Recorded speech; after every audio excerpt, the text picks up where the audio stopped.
Firman Tuhan dari Yohanes 11 ayat 1 sampai 45 saya kira.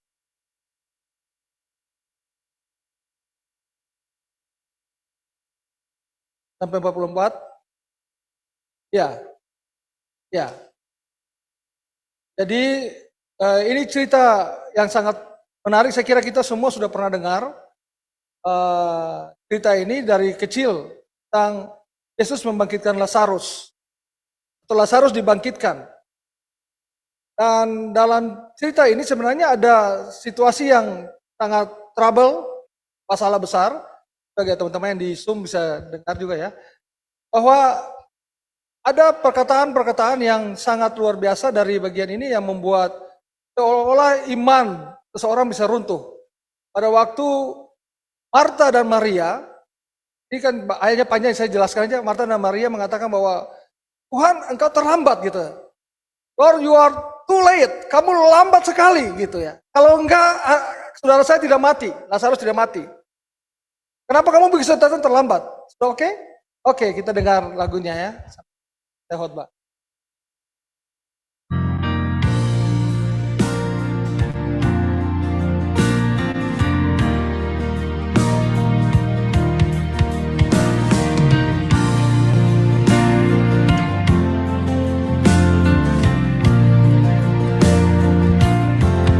The news came to Jesus. Please confess.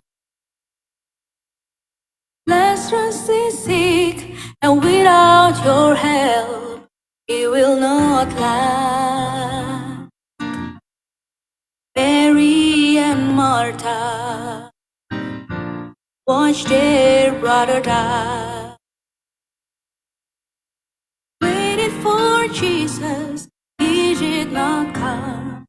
They wonder why. The death watch was over,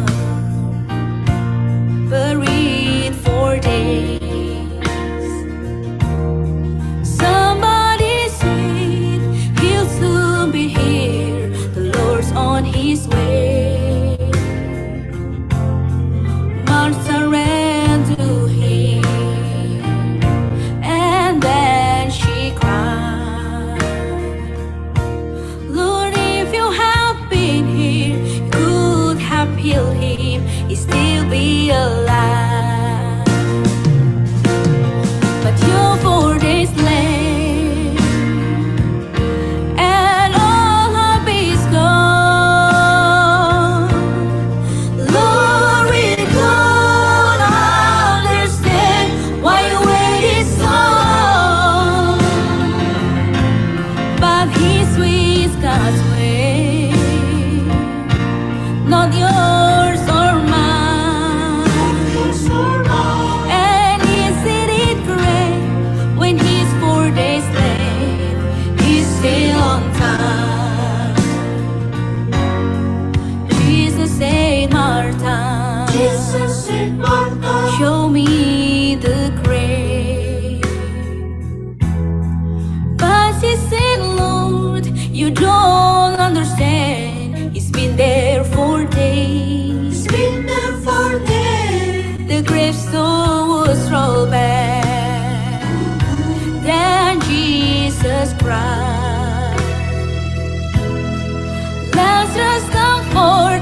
Then somebody said, he's alive, he's alive.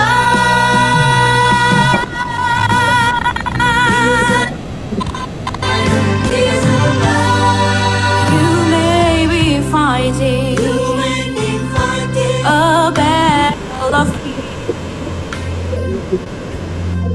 Cry to the Lord, I need you now, but he has not appeared. Friend, don't be discouraged.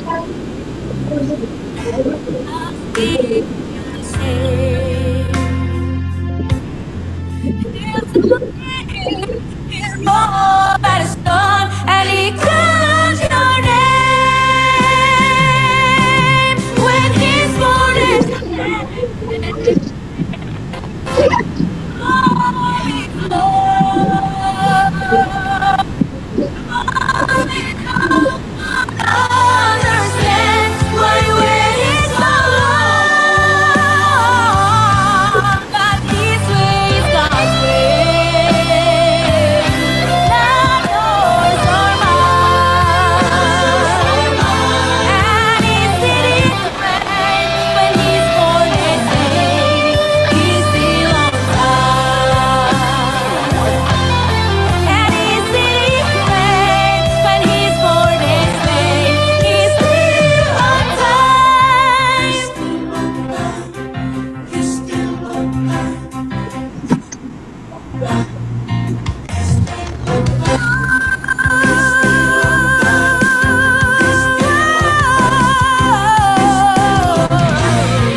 Lazarus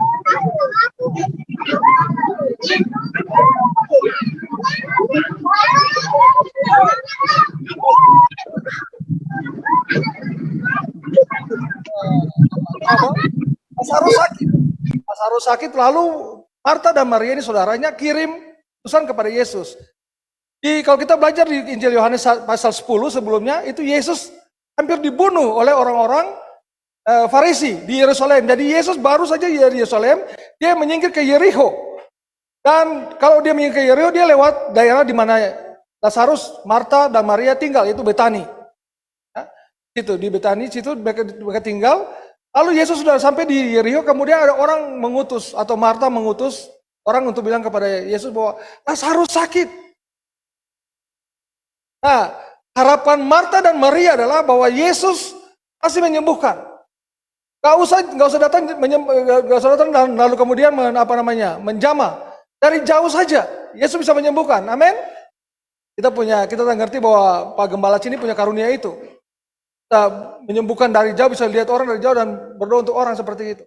Dan kita tahu persis bahwa Yesus bisa lakukan hal itu, saudara. Dan berkali-kali Yesus lakukan hal itu. Ya, ada orang yang sakit, Yesus bilang dia pasti sembuh gitu ya. Dan kemudian Yesus katakan dia sakit. Marta dia sakit. Yesus bilang, oh nggak apa-apa, dia sakit nggak apa-apa. Tidak akan ada kematian baginya kalau dia sakit gitu ya. Tapi dalam kenyataannya ceritanya, oh tiba-tiba Lazarus mati, saudara. Lazarus mati. Lalu Yesus waktu dengar Lazarus mati, dia tidak langsung pergi. Yesus sudah tahu bahwa Lazarus sudah mati. Yesus katakan bahwa Lazarus cuma tidur saja, saudara. Memang di dalam Alkitab, teologi Kristen, kita tahu bahwa kalau bicara tentang kematian itu tidur, saudara. Jadi kalau ada orang mati hari ini meninggal dalam Kristus, dia hanya tidur sementara. Ada hari ada pembangkitannya. Ada hari kebangkitannya. Di mana semua orang yang percaya kepada Yesus pasti dibangkitkan. Karena itu percaya dengan sungguh-sungguh kepada Yesus, karena ada satu saat di mana kita akan tinggalkan dunia ini dan kita akan dibangkitkan bersama-sama dengan Yesus. Jadi pada waktu dikatakan bahwa Lazarus cuma tidur, itu dia sudah mati, saudara. Oh, dia cuma tidur saja. Tidak apa-apa kok, nanti dia akan bangkit gitu. Lalu Yesus harus tiba-tiba hari ketiga Yesus katakan Yesus mau pergi. Dan Bapak Ibu Saudara, dalam kepercayaan orang Ibrani, orang Yahudi, kalau orang meninggal sampai 3 hari, rohnya masih ada sekitar di situ. Rohnya belum pergi. Itu kepercayaannya. Bukankah kepercayaan itu mirip dengan kepercayaan kita juga? Kadang-kadang kan di daerah kita punya kepercayaan bahwa kalau orang meninggal 3 hari masih ada rohnya. Itu kepercayaan Yahudi dari turun temurun seperti gitu. Rohnya masih di sekitar situ. Tapi persoalannya adalah sudah 4 hari Lazarus meninggal baru Yesus datang. Artinya kalau hari keempat dia sudah tidak ada rohnya lagi, roh sudah pergi. Hanya 3 hari saja, itu kepercayaannya. Jadi 3 hari kalau ada orang meninggal masih bisa dikembalikan rohnya, kira-kira begitu. Tapi kalau hari keempat nggak mungkin terjadi, saudara. Tidak mungkin terjadi hari keempat. Lalu kemudian secara medis hari keempat itu sudah mulai pembusukan. Maka itu kita belajar dari cerita ini, Marta mengatakan bahwa Tuhan jangan ke kubur lagi, sudah busuk dia, ngapain ke sana gitu kan? Kita cuma di sini aja, ya. Lalu Yesus katakan bahwa dia akan dibangkitkan. Lalu Marta punya teologi yang hebat, saudara. Ini kaum awam yang punya teologi yang hebat. Oh, saya tahu bahwa dia akan bangkit. Dia akan bangkit. Satu saat dia akan dibangkitkan. Lalu Yesus bicara tentang kebangkitan hari ini, tapi Marta bicara tentang kebangkitan yang akan datang. Future-nya. Bahwa orang yang mati dalam Kristus akan dibangkitkan. Dan itu ajaran itu dipercayai oleh orang-orang Farisi dan ahli-ahli Taurat. Kecuali orang Saduki. Orang Saduki itu tidak percaya kepada kebangkitan. Tetapi orang Farisi dan ahli-ahli Taurat percaya itu. Dan Marta, Maria sangat paham tentang Taurat. Jadi mereka ngerti bahwa ada satu saat di mana manusia akan dibangkitkan. Orang akan dibangkitkan. Persoalannya adalah Yesus sudah terlambat. Ya. Lord, you are too late. Kamu sudah sangat-sangat terlambat. Sudah hari keempat baru kamu tiba. Kata-kata Maria. Dan Marta dan Maria. Nah itu 2 kali diungkapkan oleh Marta dan Maria. Di ayat 21 dan ayat 32. Saya ingin bacakan ayat 21 untuk kita. Maka kata Marta kepada Yesus, Tuhan, sekiranya engkau ada di sini, saudaraku pasti tidak mati. Ayat 32 ini Maria. Setibanya Maria di tempat Yesus berada dan melihat dia, tersungkurlah ia di depan kakinya dan berkata kepadanya, Tuhan, sekiranya engkau ada di sini, saudaraku pasti tidak mati, saudara. Jadi mereka yakin betul-betul bahwa kalau Yesus ada, pasti akan menyelesaikan semua persoalannya. Bukankah kita bisa seperti itu juga kan? Kalau Yesus ada hari ini, pasti semua selesai. Amin. Dan Yesus bukan baru pertama kali membangkitkan orang mati, saudara. Sudah 2 orang pernah dibangkitkan oleh Yesus sebelum Lazarus. Pemuda Naim. Sementara Yesus berjalan memasuki kota Yerusalem, kemudian ada 2 orang gotong pemuda dari Naim. Sambil menangis, saudara. Ini gaya orang Yahudi, mirip orang Toraja kan? Gotong-gotong, kalau orang Toraja kan sambil goyang-goyang lalu kemudian bersorak-sorai. Tapi orang Yahudi mereka bawa itu gotong ke kuburan, lalu menangislah mereka. Yesus cuma lewat, lalu Yesus berhenti. Kenapa dia? Sudah mati. Yesus katakan, bangun, bangkitlah. Talitakum, kira-kira begitu ya. Bangkitlah, bangkit saudara pemuda Naim. Yang kedua, Yesus bangkitkan anak Yairus. Yairus rumah pengerja di rumah ibadat.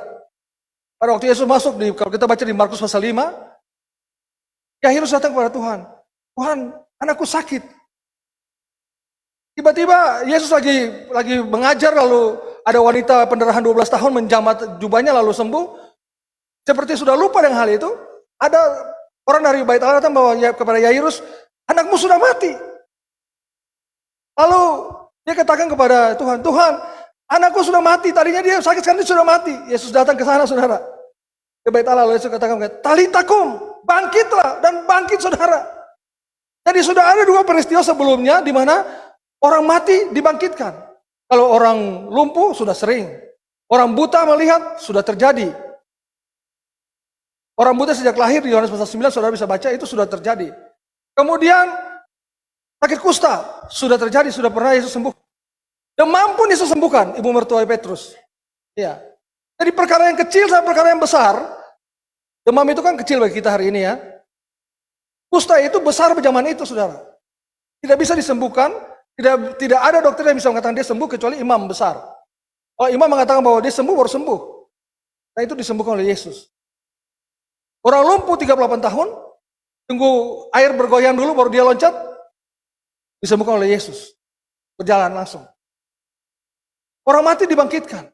Jadi bukan hal yang baru bagi Yesus, saudara. Tapi Lazarus persoalannya sudah 4 hari. Tadi lagu tadi judulnya 4 days late. Sudah 4 hari lewat. Ya? Sudah terlambat 4 hari. Dan kepercayaan yang ada di situ, bahwa tidak mungkin dibangkitkan kalau sudah 4 hari. Oh, kalau anak di Naim kan baru 1 hari baru dibawa gotong ke kuburan. Kalau anaknya Yairus baru satu kali, baru 1 hari, belum 1 hari. Temukan. Ini 4 hari, saudara. 4 hari. Yesus gak mungkin bisa menyembuhkan atau membangkitkan Lazarus. Ada keyakinan penuh. Walaupun teologianya Marta dan Maria sangat komplit. Mereka ngerti siapa dia. Bahkan Marta katakan bahwa engkau kan Mesias. Saya ngerti engkau dia orang yang diurapi. Engkau hebat, engkau punya kuasa yang hebat sekali. Tapi ini sudah 4 hari, Tuhan. Ini kontradiksi, saudara. Di satu sisi dia mengatakan bahwa Yesus Mesias yang diurapi. Dia mengerti tentang teologi bahwa orang mati pasti akan dibangkitkan. Di sisi yang lain, saudara, apa yang terjadi? Dia katakan sudah 4 hari. Ada kepercayaan di situ. Yang masuk ke dalam pikiran Marta dan Maria. Yang gak mungkin. Tapi puji Tuhan. Yesus datang ke sana, ke depan kubur. Apa yang katakan? Gulinglah batu itu. Saudara. Suruh guling batu, saudara. Marta masih ngotot, Tuhan sudah bau. Sudah rusak sel-sel tubuhnya. Sudah rusak sel-sel tubuhnya. Dia sudah bau. Yesus suka guling batunya. Yesus sempat nangis kan? Ayat 35, Yesus menangis. Maka menangislah Yesus. Dia sedih. Karena dia begitu mengasihi Lazarus. Saudara tahu, kalau Yesus pergi pelayanan dari Yericho, dari Kapernaum ke Yerusalem, dia selalu lewat Betania dan dia selalu singgah di rumah itu. Fellowship dengan mereka, makan bersama, doa bersama, duduk bersama. Dan kita ngerti ceritanya. Marta pernah masak untuk Yesus yang banyak sekali, dan Maria duduk di bawah kaki Yesus lalu memberkati Yesus dengan menyakai Yesus dengan rambutnya. Ya. Diminyaki kakinya lalu dipakai rambut yang panjang lalu kita ngerti ceritanya. Ini keluarga yang memang dekat sekali dengan Yesus. Dan Marta katakan bahwa Tuhan gak mungkin, tidak mungkin. dia bisa bangkit. 4 hari. Guling batunya. Lalu dipanggil. Keluarlah Lazarus. Datanglah. Saudara tahu, orang mati di Timur Tengah seperti kita di Indonesia? Enggak, saudara. Dia harus pakai kain kafan. Lilit. Keluarlah pocong, saudara. Bayangkan, Lazarus keluar dari dalam kubur begini, saudara. Kalau saudara ketemu, lari enggak? Lari lah, ya kan? Ini pocong benaran ini, bukan pocong yang main-main itu. Bukan di film-film ini. Pocong sungguh-sungguh keluar dari kubur, saudara. Harus suruh buka. Hal yang paling penting yang saudara harus tahu bahwa mengapa Yesus terlambat 4 hari? Kalau kita baca di firman Tuhan dikatakan bahwa Yesus ingin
saudara punya penyakit apa? Kanker? Tuhan bisa kembalikan semua. Saya pernah saksikan di sini. Waktu yang lalu ya, waktu masih di mall. Saya pertama kali di sini, puji Tuhan bisa datang di gereja yang megah, indah, luar biasa. Kita berdoa supaya kursi-kursi ini dipenuhi, tidak hanya online tapi onsite juga ya. Dan saya pernah bersaksi di mimbar ini di mall itu ya, saya kira itu. Istri saya dipotong ususnya 25 cm, itu besar dipotong. Panjang sekali sudah 25 cm, itu besar sekali untuk ususnya terlilit ya. Harus dipotong, saudara. Dan dokter yang memotong usus itu dokter mualaf. Dulu dia Kristen, dia nikah, lalu dia menjadi. Dan waktu itu dia berkatakan waktu potong kemudian ada persoalan sangat sulit, lalu dokter mengatakan begini, 15 menit lagi kalau misalnya tidak, ini ibu masih tinggi sekali. Semua dokter dicurahkan ke sini, di ruangan istri saya, suster di situ, pakai bantal, pakai macam-macam untuk karena dia sudah sangat dingin. Lalu saya bisiki di telinganya dia, kamu pasti akan. Saya klaim janji Tuhan dari 1 Raja-Raja 20 tentang Hizkia. Hizkia minta perpanjang usianya. Lalu jika cerita dia sembuh. Itu bukan masalahnya di situ, saudara. Pada waktu bulan November, itu Januari, saudara. Saya masih ingat persis Januari. Lalu bulan November, artinya 10 bulan kemudian kami pergi ke dokter yang sama. Kami kontrol. Dia punya klinik. Pada waktu kami buka pintu, waktu panggil nama, waktu buka pintu, dia terkejut. Dia hampir loncat dari kursinya, saudara. Dia mau loncat dari kursi prakteknya dia. Dia kaget, dia bilang, ibu masih hidup? Saudara, itu pertanyaan bodoh sekali kan? Karena yang datang itu bukan hantu, saudara. Masa hantu bisa gandeng suaminya masuk? Kan nggak mungkin ya kan? Saudara tahu, dokter kaget dia loncat, dia bilang, ibu masih hidup? Masih hidup, Pak. Kalau saya bilang, ibu, Pak, Bapak boleh jadi dokter hebat. Dan dia dokter waktu itu, zaman itu tahun 60, dokter usus yang paling terkenal di Jogja, di Jawa Tengah. Waktu saya dapat dia itu puji Tuhan, karena dia sementara pergi ke satu daerah kota Jawa Tengah dan ditelepon balik untuk operasi istri saya. Lalu dia terkejut, lalu dia kata masih hidup, masih Pak. Saya ini kasih karunia Tuhan Pak. Kalau bukan Tuhan, Bapak kan sudah prediksi 15 menit meninggal. Tapi Tuhan kembalikan semuanya. Dan sekarang 10 bulan dia masih tidur. Hari ini masih hidup, saudara. Iya. Dan saya tahu persis bahwa itu Tuhan yang kerjakan, saudara. Itu Tuhan yang kerjakan. Bukan dokternya, bukan kehebatan siapa-siapa, tapi itu dari Tuhan, saudara. Gak mungkin, saudara. Yang paling aneh lagi, 1 bulan setelah operasi itu dia pergi pelayanan main muped sekolah minggu itu loh di desa-desa, istri saya. Dan saya di luar, saya di telepon, saya kaget. Kamu sudah bisa toh? Sudah bisa. Saudara tahu, rencana Allah berbeda dengan rencana manusia. Katakan tadi lagu tadi, God's way beda dengan your way, ya kan? The own way, gitu. Beda dengan yang kita punya. Rencana Allah berbeda, saudara. Kalau Allah mau pulihkan seseorang, itu kedaulatan dia. Kalau Allah mau menyelamatkan saudara, itu kedaulatannya dia, saudara. Bukan kedaulatan kita, saudara. Yang paling penting bagi kita adalah bahwa kita beriman bahwa dia tidak pernah terlambat. Amin. He still on time. Dia selalu tepat waktunya. Dia nggak pernah. Jaga kita seperti itu. Bagi manusia, bagi Marta, Maria, dan ada orang Farisi di situ, saudara. Karena kematian di orang Ibrani itu harus ditangisi. Semakin banyak orang menangisi, itu semakin keren. Ya betul, serius. Jadi kalau misalnya orang makin banyak menangisi seseorang, berarti orang ini sangat dikasihi oleh banyak orang. Kalau hanya cuma keluarga yang tangisi dia, dianggap remeh. Karena dia tidak dikenal oleh orang lain. Tapi Lazarus sangat dikenal karena banyak orang datang dari Yerusalem untuk menangisi. Nah, itu tradisi di Yahudi. Saya kira ada tradisi di NTT seperti gitu. Ya, di mana orang meninggal harus ada ditangisi sebanyak-banyaknya. Jadi seperti itu, saudara. Tapi kita harus mengerti persis bahwa rencana Allah, kedaulatan Allah berbeda dengan kedaulatan kita. Allah sangat mengasihi Lazarus, tapi kedaulatannya dia penting. Dia ingin Tuhan dipermuliakan, Bapaknya dipermuliakan. Karena baru saja peristiwa, dia di pasal 10 kita ngerti bahwa dialog Yesus dengan orang-orang Farisi menyamakan dia dengan Allah. Saya anak Allah, kata Yesus begitu. Mereka mau lempari dia dengan batu, saudara, sampai mati itu kan. Lalu kemudian peristiwa di Lazarus membuktikan bahwa betul-betul dia Allah. Bukan sekedar hanya Allah-Allahan, saudara, tapi dia betul-betul Allah. Dan Allah yang hidup. Maka itu di ayat 25 dikatakan bahwa akulah kebangkitan dan hidup. Itu kata Yesus, saudara. Dan Lazarus bangkit. Kita bisa belajar banyak hal. Persoalan kita seperti apapun yang kita alami, tidak lebih besar daripada orang mati, bukan? Tidak lebih besar daripada sel-sel kita yang sudah mati. Dan dipulihkan oleh Yesus. Jadi kalau saudara punya persoalan apapun, trouble yang begitu besar, percayalah bahwa Yesus selalu tepat pada waktunya. Ada waktu di mana Yesus datang dan menyelamatkan. Yang paling penting kita percaya kepada dia. Teologi bisa gugur, saudara. Belajar teologi bisa gugur. Pak Gembala saudara bulan depan akan lebih sudah doktor. Teologi, saudara. Semua hal. Tapi saya mau kasih tahu bahwa walaupun kita punya semua hal, kalau kita tidak percaya sungguh-sungguh pada Yesus, semuanya gugur, saudara. Atau kita tidak punya intimasi dengan Tuhan, semuanya gugur, semuanya lepas. Karena tidak punya arti apa-apa. Marta sangat kuasai teologi. Makanya pada waktu Yesus katakan demikian, dia kata, iya saya ngerti Tuhan. Dia akan bangkit satu kali kelak. Itu teologi yang dalam sekali, saudara. Itu teologi eskatologi yang hebat sekali Marta itu. Padahal dia orang ibu rumah tangga biasa, saudara. Tapi dia belajar, luar biasa. Pada waktu kita, sudah 4 hari, nggak mungkin sudah, secara medis sudah nggak mungkin bangkit. Iya, aku ngerti, ya sudah saya ngerti. Kan dia, Allah pencipta alam semesta ini. Dia bukan sekadar Allah-Allahan begitu, saudara ya. Sehingga bisa kembalikan semua, sel-sel kita yang sudah mati sekalipun, dikembalikan oleh Tuhan. Dan itulah Yesus. He still on time. Dia selalu tepat waktu. Apapun problem yang kita alami hari ini, baik itu problem dalam keluarga, ekonomi, masalah apa saja, termasuk masalah-masalah sakit penyakit, dia still on time. Saya yakin bahwa kita percaya bahwa Yesus datang tepat waktu untuk kita hari ini. Kalau saudara percaya kepada dia, yakinlah dengan sungguh-sungguh. Dan jangan ragu apa yang Yesus kerjakan dalam hidup saudara. Barangkali hari ini kelihatannya terlambat. Lord, you are so still and so late. Kamu terlambat sekali. Tapi Yesus katakan bahwa saya tetap pada waktu. Dan yang paling penting bahwa semua yang terjadi ada maksud Tuhan. Allah ingin dimuliakan. Apakah saudara percaya sungguh-sungguh bahwa dia adalah Allah yang memanggil saudara dan saya hari ini?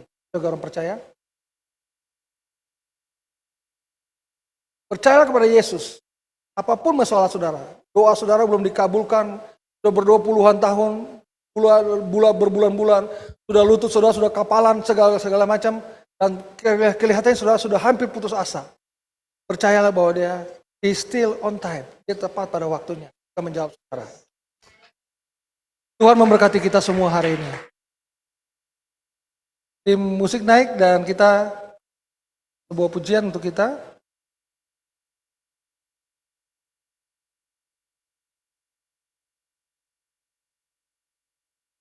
Lagu tadi yang terakhir, layaklah kau Tuhan. Nanti Pak Gembala berdoa. Ya, ada perjamuan yang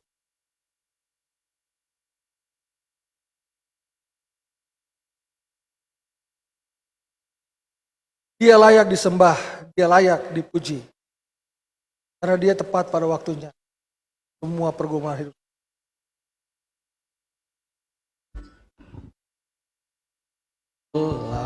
Layaklah kau Tuhan, dipuji dan disembah dengan segenap hatiku. Layaklah kau Tuhan, dipuji dan disembah dengan segenap jiwa ragaku. Oh, Layaklah kau Tuhan, dipuji dan disembah dengan segenap hatiku. Amin. Layaklah kau Tuhan, dipuji dan disembah dengan segenap jiwa ragaku.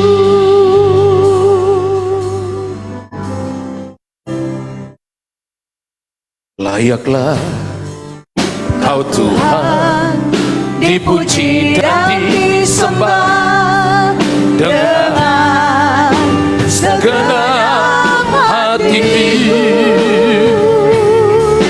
Layaklah kau Tuhan, dipuji dan disembah dengan segenap jiwa ragaku. Bapa di sorga, kami memuji Engkau. Mata kami betul-betul tertuju kepada Engkau. Bahwa Engkau Tuhan tetap menjawab kami tepat pada waktunya. Dan kami bersyukur kalau hari ini kami menunggu. Kalau hari ini kami dapat jawaban tidak, karena Tuhan tidak pernah memberi yang asal-asalan. Engkau selalu tepat waktu dan memberi yang terbaik bagi kami. Pagi ini kami akan menerima tubuh dan darah-Mu, roti dan anggur. Tuhan berkati seluruh para pelayan, hamba-hamba-Mu yang nanti akan melayani umat-Mu. Layakkan kami melayani Engkau dengan segenap hati kami. Dan terima kasih untuk Bapak Pendeta Yohanes Babe yang menyampaikan isi hati-Mu. Pagi ini firman-Mu itu menjadi makanan bagi kami. Kami dikuatkan, kami mengerti bahwa Engkau tidak pernah terlambat. Yang tadinya tidak mungkin bisa jadi mungkin bagi Tuhan, tapi juga mungkin bagi orang-orang yang percaya. Kami mengucap syukur, karena itu kami bersuka cita. Di dalam nama Tuhan Yesus, kami siap menerima tubuh dan darah-Mu. Haleluya. Amin. Boleh tepuk tangan bagi Tuhan yang hebat.